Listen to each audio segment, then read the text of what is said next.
It's not fair.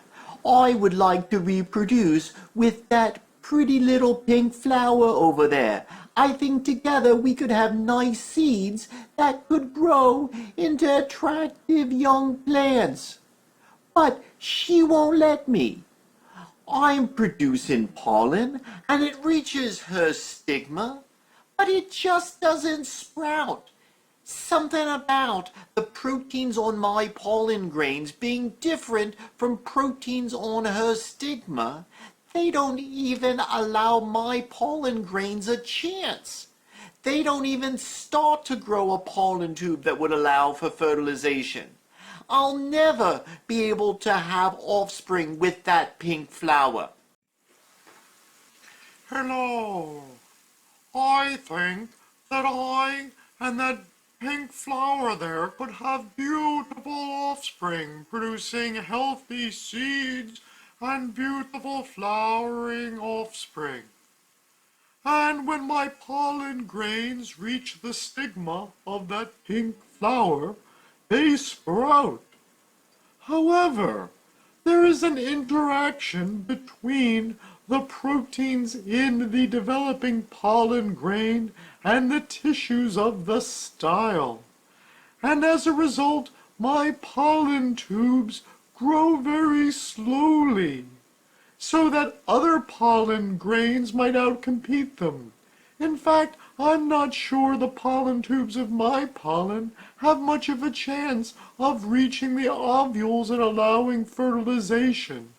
It seems that this flower doesn't want my pollen to pollinate it and help foster the next generation. This is not fair. This pink flower over here that I would like to reproduce with wouldn't let my pollen grains sprout into pollen tubes. But here's this other pink flower sending its pollen, and apparently the stigma of the flower that I'm interested in apparently likes its pollen just fine. Its pollen grains can sprout. Apparently, she's interested in reproducing with him, but not with me. This is not fair at all.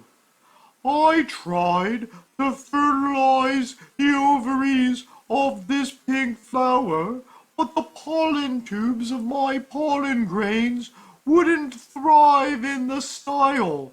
They didn't develop quickly, and they didn't reach the ovary so that fertilization could occur.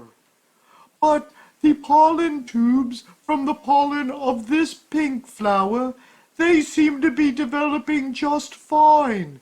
There seems to be a compatibility between these pollen tubes and the female tissue of the style.